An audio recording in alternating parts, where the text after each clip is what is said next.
우리는 한 주 동안 부활에 대한 메시지를 계속해서 나눠왔습니다.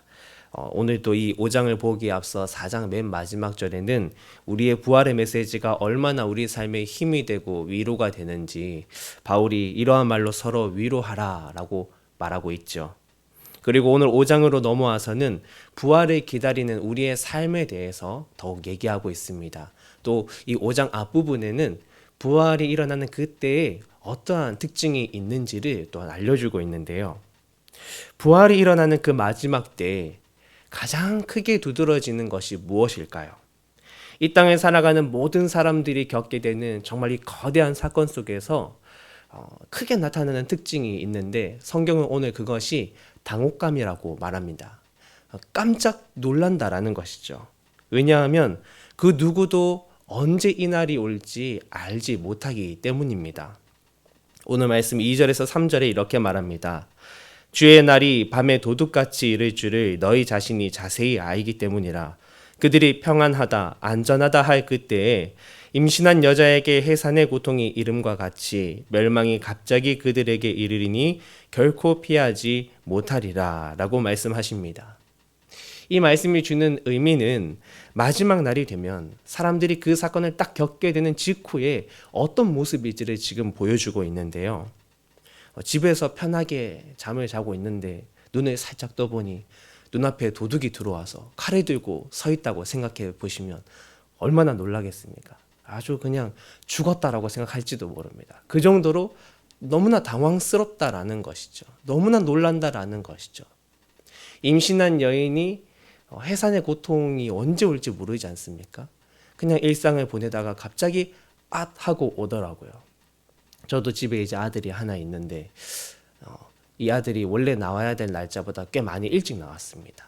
태반 조기 박리라고 해서 태반이 일찍이 떨어져서 긴급하게 수술로 나왔는데 이제 토요일에 여느 때처럼 교회 사무실에서 업무를 보고 있었습니다.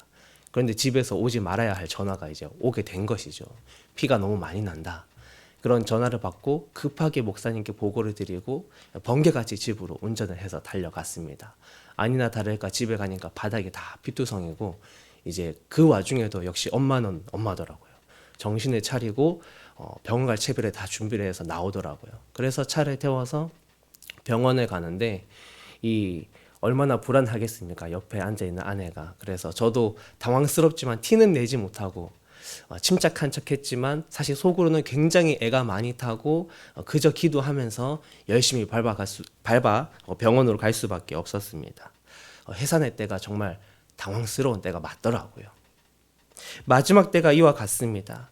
이 땅을 살아가는 많은 사람들이 정말 놀랄 것입니다. 너무나 당황할 것입니다. 진짜 이것이 이루어진다고 하면 어쩌면 자포자기할지도 모릅니다. 그런데 그때 바울은 믿는 우리 성도들의 삶을 말해줍니다. 4절에서 6절입니다.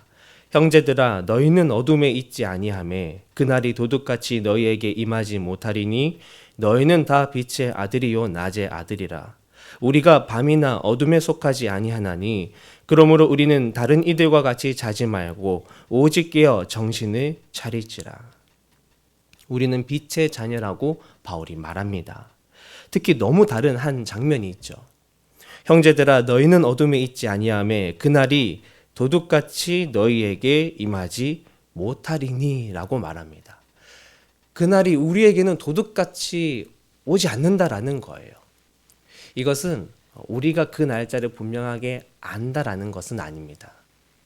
우리가 그러나 빛의 자녀이고 낮에 거하는 자녀이기 때문에 이게 무슨 말이냐면 우리가 낮에 길이 환하게 비치는 것처럼 우리가 오늘 살아가는 나의 이 자리를 안다라는 거예요.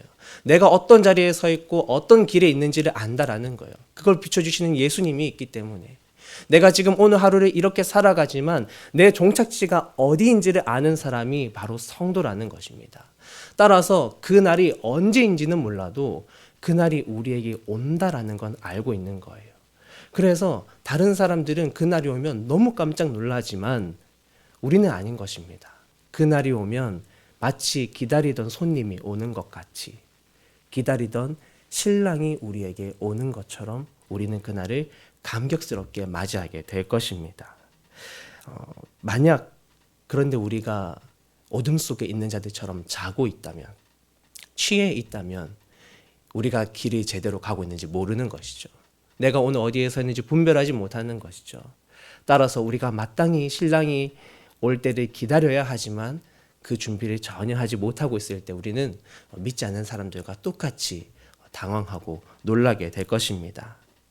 사랑하는 빛의 자녀 여러분, 마지막 때가 되면 많은 사람들이 당황하겠지만 우리 믿는 성도들은 다를 수 있기를 간절히 소망합니다. 정말 우리가 살아있을 때 이 일이 일어난다면, 주님, 어떻게 내가 살아있을 때 이 일이 일어날 수 있습니까? 그것에 감격하며, 혹 우리가 몸은 죽고 주님 곁에 있다가 그 마지막 때를 본다면, 주님, 이 날을 기다렸습니다 라고 말씀드리며 또다시 감격의 눈물을 흘릴 수 있는 그런 저와 여러분 모두가 될 수 있기를, 그런 삶을 살아가기 위해서 오늘 하루도 깨어서 정말 주님이 우리에게 제시하시는 말씀의 길이 무엇인지 예수님의 빛 아래에서 늘 그것을 바라보며 걸어갈 수 있는 저와 여러분 모두가 되시기를 간절히 소망합니다. 오늘 하루도 부활의 소망을 품고 살아가시기를 주님의 이름으로 축복합니다. 기도하겠습니다.